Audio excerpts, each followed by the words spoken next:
मनाली के छोटे से एयरपोर्ट की बाहर की चहल पहल के बीच कुणाल ने अनिका से पूछा, अरे मिस अपना नाम तो बताती जाओ। इसे सुनकर अनिका ने कुणाल को देखते हुए अपनी आंखों से काला चश्मा निकाला और बड़ी तेज और कटीली नज़र से कुणाल को देखते हुए बिना किसी भाव के धीरे से कहा, अनिका गुलेरिया। कुणाल ये सुनकर दंग रह गया। वो कन्फ्यूजन में खड़ा सोच रहा था कि इस खूबसूरत लड़की ने अपना नाम अनिका क्यों बताया होगा, लेकिन तभी टैक्सी के अंदर बैठी अनिका ने कुणाल के पीछे खड़े ड्राइवर के हाथ में बोर्ड को दिखाते हुए कहा, तुम अनिका गुलेरिया को पिक करने आए हो ना। अब तक कुणाल भी अनिका के नाम वाले बोर्ड को देख चुका था। उसने टैक्सी की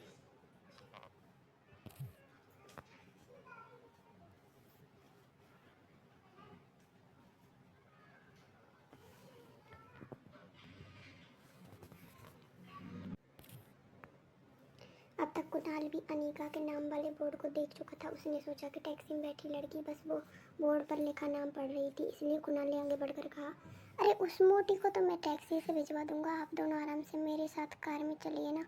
कुणाल की बात सुनकर अनिका ने उसे एक एरोगेंट स्माइल दी और टैक्सी चलने के लिए कह दी। कुणाल के मुंह पर धुआं छोड़ती टैक्सी रफ्तार पकड़कर कुणाल के सामने से निकल गई। 2 पल के लिए कुणाल मायूस हुआ, लेकिन तभी उसे कुछ याद आया। हड़बड़ाहट में उसने ड्राइवर के हाथ से बोर्ड लिया और ड्राइवर से कहा, तू फटाफट इस टैक्सी के पीछा कर और मैडम का पीछा कर और मुझे ये बता कि कौन सी होटल में रुकी और उन्हें सुन, बिल्कुल शक नहीं होना चाहिए, चल भाग। ड्राइवर झट से गाड़ी निकालकर अनिका की गाड़ी का पीछा करने लगा। एयरपोर्ट से मनाली लगभग 1 से 1.5 घंटे का रास्ता था। रिया ने वापस अपने कान पर हेडफोन्स लगाए और वो टैबलेट गेम में बिजी हो गई।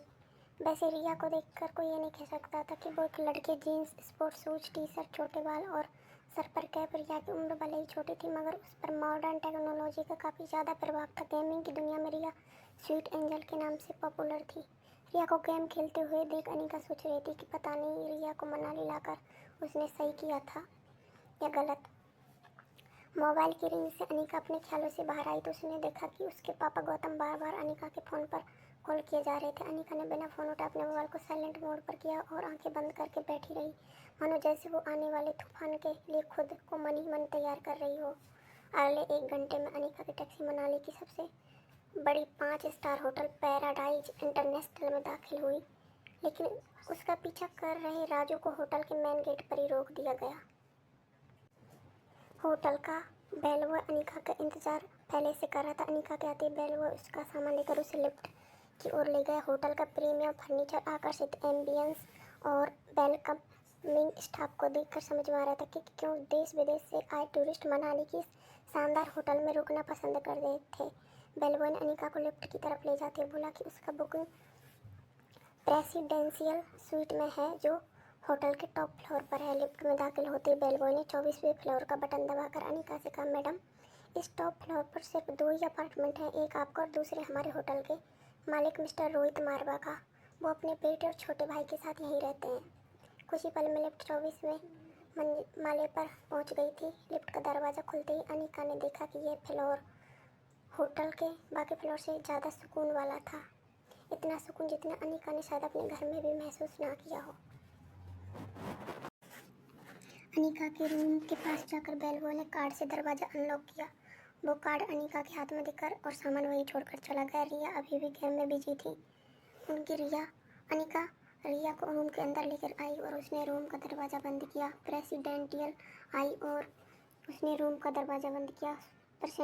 प्रेसिडेंटियल स्यूट एक काफ़ी लग्जरी अपार्टमेंट था। मॉडर्न और कंफर्टेबल बेडरूम, एक शानदार लिविंग एरिया और एक बड़ी सी बालकनी जहाँ से पूरी मनाली का नज़ारा देखा जा सकता था। यह प्रेसिडेंशियल सूट हर कोई अफोर्ड नहीं कर सकता था, क्योंकि कमरे का दिन का किराया 25,000 था। मगर world famous neuro surgeon doctor Amrita उर्फ अनिका को इससे क्या फ़र्क पड़ने वाला था। थोड़ी देर नई जगह का आनंद उठाने के बाद रिया थककर बिस्तर पर सो गई थी। अनिका प्यार से इसे चादर उड़ा रही थी। तभी उसका फ़ोन वाइब्रेट हुआ। अनिका ने देखा कि उसके पापा गौतम का फ़ोन आ रहा था। अनिका की आवाज़ से कहीं रिया जाग न जाए, इसलिए हड़बड़ाहट में अनिका बेडरूम से बाहर आकर बेडरूम का दरवाज़ा बंद करके फ़ोन उठाई। जैसे अनिका ने फ़ोन उठाया तो गौतम ने गुस्से से तिलमिलाकर कहा, Anika, white kind of behaviour is this? Kunal 2 घंटे तक एयरपोर्ट पर तुम्हारा इंतजार करता रहा था, तुम उसके साथ आई क्यों नहीं? कहाँ हो तुम? इस पर बड़ी शांत अंदाज से अनिका ने अपने पापा से कहा, बस आ रही हूँ मैं। ये कहते अनिका ने फ़ोन काट दिया। न जाने क्यों अनिका काफ़ी डिस्टर्ब हो गई थी। गौतम ने बचपन से लेकर आज तक अनिका के साथ जैसा बिहेवियर किया हो, आखिर वो था तो अनिका के पापा ही, जिनसे अनिका 6 साल बाद मिलने वाली थी। अनिका ने कुछ सोचकर होटल रूम को बाहर से लॉक किया और होटल की लॉबी में लिफ्ट के पास आकर लिफ्ट का आने का इंतजार करने लगी। अनिका के फ़ोन पर उसकी असिस्टेंट राजलक्ष्मी का फ़ोन आया।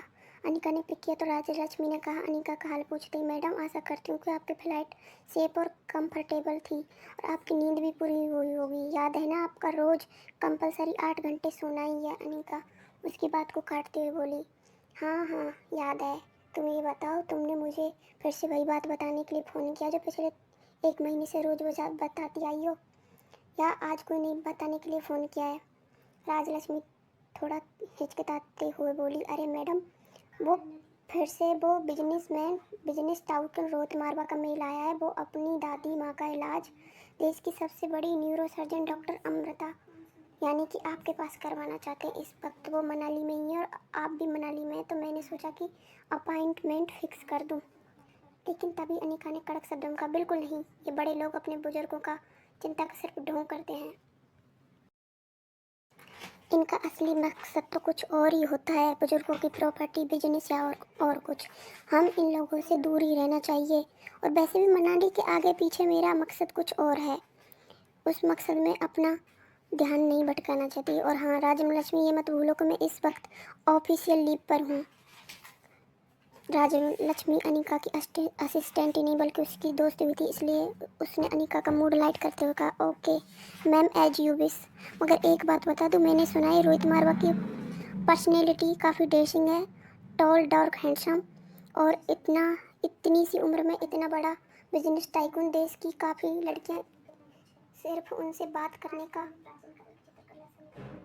करने को मर मिटने को तैयार होती हैं, और आप हैं कि रोहित आपसे खुद मिलना चाहते हैं और आप उसे अवॉइड कर रही हैं। अगर लाइफ में थोड़ा सा रोमांस आ ही जाता है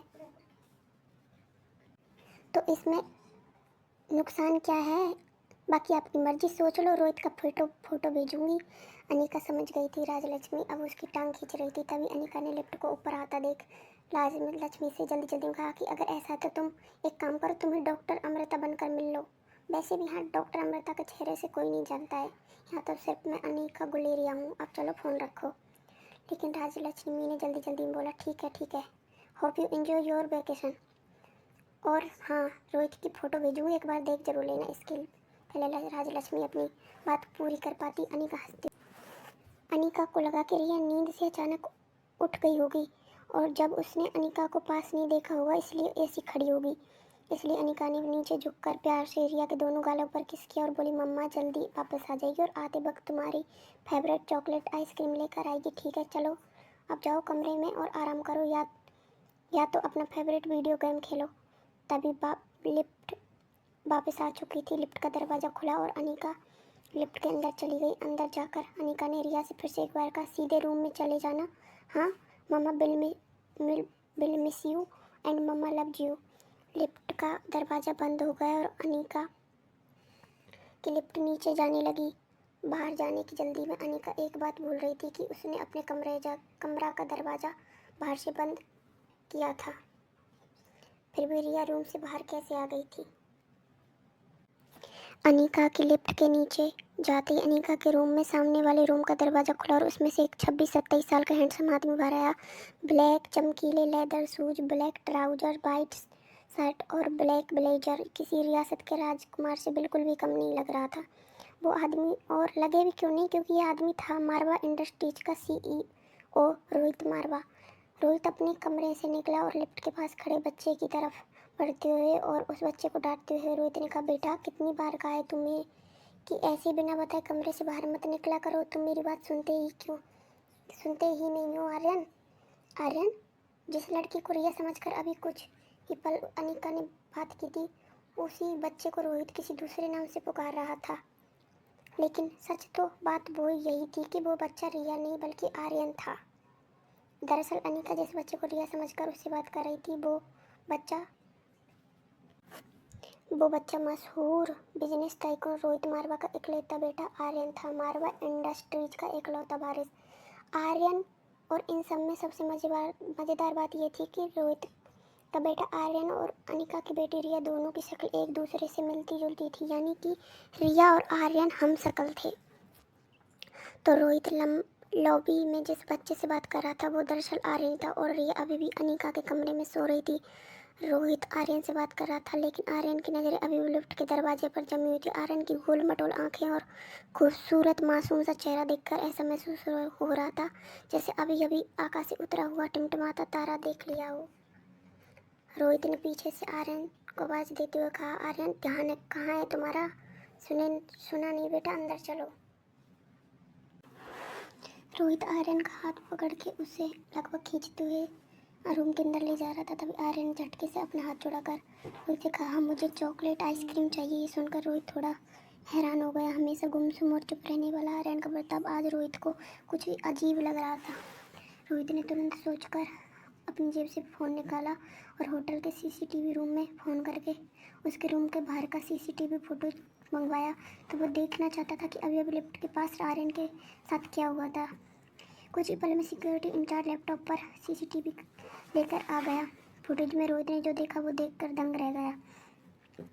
आर्यन एक बच्चा था जो किसी अजनबी से तो दूर बल्कि रिश्तेदारों से भी ज़्यादा बात नहीं करता था, ना ही उसके पापा के अलावा किसी के साथ मिक्स हो पाता था। लेकिन सीसीटीवी में आर्यन ने एक बिल्कुल अनजान औरत को अपने पास आने दिया, यहाँ तक कि उसे किस भी करने दिया। ये बात रोहित को बड़ी अजीब लगी। रोहित सोच रहा था कि ये कैसे हो गया। वहीं आर्यन बार बार दोहरा रहा था, चॉकलेट आइसक्रीम चाहिए, मुझे चॉकलेट आइसक्रीम चाहिए। दूसरी तरफ अनिका गुलेरिया हाउस पहुंच गई थी। गुलेरिया हाउस उसका अपना घर जो 6 साल पहले तक खंडर जैसा था, लेकिन अनिका ने आज घर के मेन गेट में कदम रखा तो देखा कि घर का रूप रंग पूरी तरह से बदल चुका था। गार्डन फिर से हरा भरा हो चुका था और उसी हरे भरे बगीचों के बीचों बीच रंगीन लाइटों वाला शानदार फव्वारा था। घर के मेन गेट से अंदर आती अनिका को महसूस हुआ कि घर के अंदर पार्टी चल रही थी। अनिका ने गार्डन में खड़े हुए देखा कि वहाँ यंग लड़के लड़कियां अंग्रेजी गानों पर नाचते झूमते नजर आ रहे थे। वहीं एक बोर्ड लगा हुआ था जिस पे लिखा था, हैप्पी बर्थडे कामनी। कामनी यानी अनिका। गार्डन के किसी कोने से एक लड़की के गिड़गिड़ाने की आवाज़ आई। अनिका ने आवाज़ की दिशा में घूमा तो देखा कि लड़की ज़मीन पर गिरी हुई थी। जैसे ही वो लड़की अपने कपड़े साफ करती हुई उठी, अनिका को याद आया कि वो लड़की अनिका की बुआ की बेटी प्रीति थी। अगले साल मिस हिमाचल बनूंगी और इसके बाद मिस इंडिया। क्या तुम अब भी यही कहोगी? तुम्हारी अनिका दीदी मुझसे ज़्यादा खूबसूरत है? डरी सहमी प्रीति ने दबी आवाज़ में कहा, हाँ अनिका दीदी बहुत सुंदर है। हाँ अनिका दीदी सबसे ज़्यादा सुंदर है। कामनी के हाथों में अनिका का पुराना फोटो था। वो अपनी सहेली को फोटो दिखाकर पूछ रही थी, ध्यान से देखो इस मोटी को। ये पागल प्रीति कह रही कि ये मोटी मुझसे ज़्यादा सुंदर है। अब तुम लोग बताओ, जिसे ये मोटी सुंदर लगे वो तो कोई पागल ही होगा ना। जमीन पर प्रीति दबी कुचली आवाज़ में कहती है, अनिका दीदी सचमुच बहुत सुंदर है, बस उनका वजन थोड़ा सा ज़्यादा है। लेकिन इस बात पर कामनी तो दिल मिला उठी, यू स्टूपिड गर्ल, तुझे पता है कि खूबसूरती क्या होती है? मुझे देख, मेरे फेस को, मेरे बॉडी को, ये होती है खूबसूरती। ऊपर से मैं मेडिकल स्टूडेंट हूँ और इस साल मिस मनाली कंपटीशन भी जीत चुकी हूँ। प्रीति की बात सुनकर सब हंस पड़े। कामनी ने बड़े ही स्टाइल और एटीट्यूड में चलते हुए सब लोगों से कहा, अच्छा एक काम करते हैं, वोटिंग कर लेते हैं। आपको वोट करना है कि इस मोटी को और मुझ में ज़्यादा खूबसूरत कौन है, ठीक है? ये बात कहकर कामनी ने अपने एक दोस्त से सिगरेट जलाने का लाइटर लिया और उससे अनिका के फोटो को जला। दूर खड़ी अनिका चुपचाप ये सब देख रही थी। कामनी ने जले हुए फोटो के टुकड़े एक जूस के गिलास में मिला दिए और कहा, तो गाइस, क्या आप अपने वोट के साथ तैयार हो? तो बोलो मुझे कितने वोट? कामनी के सारे दोस्तों ने अपना हाथ कामनी के वोट देने के लिए एक साथ हवा में उठा दिए। बेचारी प्रीति, सारे वोट तो मुझे ही मिल गए, तुम तो हार गई। चलो कोई बात नहीं, तुम हार गई हो तो तुम्हें सज़ा भी मिलेगी ना। तो ये तुम्हारी सज़ा है कि तुम्हारी इस खूबसूरत मोटी दीदी के जले हुए फोटो की राख को मैंने इस जूस के गिलास में मिला दिया है। तुम बसे ये जूस पीना है। लेकिन जैसे प्रीति ने उस जूस को पीने से मना किया तो कामनी ने प्रीति के मुंह को अपने हाथ से पकड़कर उसके गालों को दबोचा और कामनी ने प्रीति को ज़बरदस्ती वो जूस पिलाने की कोशिश की। लेकिन इसके पहले कि वो प्रीति के मुंह में जूस डाल पाती, ऐन वक्त पर एक हाथ आकर बीच में कामनी का हाथ पकड़कर उसे रोक लेता। यह हाथ अनिका का था। अनिका ने गुस्से में कामनी का हाथ इतना कस के पकड़ा था कि कामनी की चीख निकल गई। बिन माँ की अनिका को बचपन से साची बुआ से ही माँ का प्यार मिला था और प्रीति ने तो मानो अनिका की कजिन नहीं बल्कि सगी छोटी बहन हो। अनिका प्रीति की तरफ आगे बढ़ रही थी कि इतने में उसे लगा कि प्रीति की हालत कुछ ठीक नहीं है। ऐसा लग रहा था कि जैसे काफ़ी वक्त से उसकी सहेलियाँ उस मजाक उड़ाकर उसका तमाशा बना रही थी और इन सब की लीडर थी कामनी। हाथ में वाइन का गिलास, लाल रंग का बैकलेस टॉप, काले रंग का मिनी स्कर्ट और गोल्डन रंग की ऊंची हील्स में कामनी किसी ग्लैमरस मॉडल से कम नहीं लग रही थी। प्रीति ठीक से उठ पाए उससे पहले ही कामनी ने प्रीति को उसकी कलाई से पकड़कर जब वापस जमीन पर पटक दिया। अनिका ने कामनी के हाथ से गिलास छीनकर कहा, हार और जीत का फैसला खेल खत्म होने के बाद होता है और खेल अब तक शुरू ही नहीं हुआ है। अनिका ने जमीन पर गिरी प्रीति को उठाया। प्रीति ने अब उनकी अनिका की आंखों को गौर से देखा। प्रीति इस आंखों को, इस आवाज़ को पहचानती थी। वो समझ गई कि यह लड़की और कोई नहीं बल्कि अनिका दीदी ही थी। प्रीति अनिका का नाम लेकर तुरंत उसके गले लग गई और ये सब देखकर कामनी शॉक्ड थी। उसे अपनी आंखों पर यकीन नहीं हो रहा था कि वो समझ ही नहीं पा रही थी कि कल की 120 किलो की अनिका आज इतनी fit and fine and gorgeous कैसे दिखने लगी। अगर आपको हमारी कहानी अच्छी लगी हो तो इसे लाइक, शेयर एंड सब्सक्राइब करें और कहानी के अगले एपिसोड के लिए अगर आपको सुनना चाहते हो, इंटरेस्ट है तो आप हमें कमेंट करें।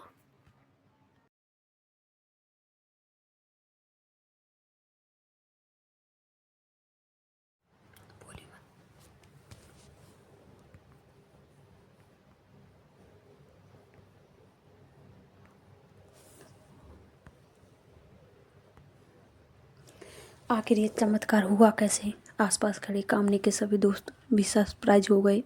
दोस्त आपस में ही बातें करने लगे। पहली दोस्त, अरे यार, यह अनिका इतनी खूबसूरत कैसे हो गई? दूसरी दोस्त ने कहा, ये तो किसी फिल्म की हीरोइन से कम नहीं लग रही। दूसरा दोस्त बोला, my God, she looks so gorgeous. सबकी बातें सुनकर अनिका ने बड़े ही रुआब से कहा, चलो जीत किसकी हुई ये तो पक्का हो ही गया। अब जो सजा तय की गई थी उसको पूरा किया जाए। यह कहते हुए अनिका ने कामनी की कलाई पकड़ी और अनिका ने वही जूस का गिलास कामनी को देते हुए उसे पीने के लिए कहा। कामनी ने गुस्से से अनिका के हाथ को झटक दिया जिससे जूस का गिलास छूटकर नीचे ज़मीन पर गिर गया। कामनी गुस्से से झुलस रही थी। वो बोली, ये कैसे हो सकता है? तुम इतनी कैसे बदल गई? और तभी गिलास टूटने की बात सुनकर गौतम और मनीषा बाहर आए। उनको वहाँ देखते ही कामनी ने नाटक शुरू कर दिया और एकदम से बेचारी बन गई। देखो माँ पापा, अनिका मेरी बर्थडे पार्टी में आकर मेरी पार्टी ख़राब करना चाहती है। मैंने सिर्फ इतना पूछा था कि तुमने अपना वजन कैसे घटाया। तुम मुझसे कहने लगी, अब मैं तुमसे काफ़ी ज़्यादा खूबसूरत हूँ, भला तुम्हारी औकात ही क्या है मेरे सामने। और यह कहते ही कामनी झूठ मूठ रोने लगी। इससे पहले कि अनिका अपनी सफाई देती या कुछ कहती, हमेशा की तरह गौतम ने बिना सच्चाई जाने अनिका को डांटना शुरू कर दिया। बस करो अनिका, तुम बहुत तमाशा कर चुकी हो। डिवोर्स पेपर पर साइन करने के लिए कितना नाटक करोगी? घर के अंदर चलो, कुछ ज़रूरी बात करनी है तुमसे। यह कहते हुए गौतम ने मनीषा और अनिका के साथ अंदर चला जाता है। घर में घुसते ही गौतम दरवाज़ा बंद करता है और 6 साल बाद अपनी बेटी को मिलने की कोई भी खुशी न जताते हुए सीधे मुद्दे की बात पर आता है। देखो अनिका, जो हो गया सो हो गया। हम लोगों को और परेशान करके तुम्हें क्या मिलेगा? तुम मेहरबानी करके इन 2 कागजात पर साइन कर दो। अनिका ने देखा तो उसके सामने रूम के सेंटर टेबल पर 2 पेपर्स और 1 पेन पड़ा हुआ था। अनिका यह सुनकर थोड़ा चौंक गई। वो यहाँ अपने डिवोर्स पेपर पर साइन करने आई थी, फिर ये पेपर्स किस चीज़ के थे? गौतम ने मानो अनिका के मन की बात सुन ली हो। उसने कहा, दरअसल तुमसे डिवोर्स लेने के बाद हम, यानी कि मैं और तुम्हारी नई माँ, चाहते हैं कि कुणाल और कामनी की शादी हो जाए। कुणाल को भी इस शादी से कोई ऐतराज़ नहीं है और कामनी तो पहले से ही कुणाल को पसंद करती थी। बस कुणाल के दादाजी ही की एक इच्छा है। यह कहते हुए गौतम ने अपना गला साफ किया, मानो जैसे वो आगे कुछ बोलने के लिए हिम्मत जुटा रहा हो। और आखिर में गौतम ने उसे वो बात बता ही दी जिसके लिए वो आज सुबह अनिका को फ़ोन कर रहे थे। गौतम ने असली मुद्दे पर आते हुए कहा, अनिका, दरअसल तुम्हारी माँ ने गुजरते समय फार्मा कंपनी तुम्हारे नाम की थी। वो कंपनी तुम अपनी छोटी बहन कामनी को शादी के तोहफे में दे दो बेटा। मैंने सारे डॉक्यूमेंट्स तैयार करवा लिए हैं, तुम सिर्फ सिग्नेचर कर दो। अनिका यह सुनकर कुछ देर में सोच में डूबी और गौतम की ओर देखती रही। वो सोच रही थी कि क्या सच में ये उसके पापा हैं, जिसे वो सुनकर भी मानना नहीं चाहती थी। और तो और वो कभी सोच भी नहीं सकती थी कि डोगरा खानदान के साथ रिश्ता बनाए रखने के लिए उसके पापा इतना नीचे गिर सकते हैं। एक पल के लिए भले ही अनिका थोड़ी कमज़ोर पड़ गई थी, लेकिन दूसरे ही पल उसने खुद को संभालते हुए उसे मेज पर रखे हुए उन पेपर्स को देखा। बिना कुछ कहे अनिका पेपर की तरफ आगे बढ़ी और उसने पेन उठाया और कुछ सोचकर डिवोर्स पेपर के पन्ने पर फटाफट साइन करने लगी। गौतम और मनीषा ने यह देखकर थोड़ी राहत की सांस ली। उनको लगा कि अनिका सब कागज़ पर साइन करने के लिए मान गई है। लेकिन तलाक के पेपर पर साइन करने के बाद उसने धीरे धीरे से अपनी माँ की कंपनी के कागज़ उठाए और बोली, अपना कहने को तो इस दुनिया में कुछ बचा ही नहीं है, पर सिवाय इस कंपनी के। माफ़ कीजिएगा, लेकिन ये कंपनी आपको नहीं दे सकती। 5 मिनट की कर दी मैंने।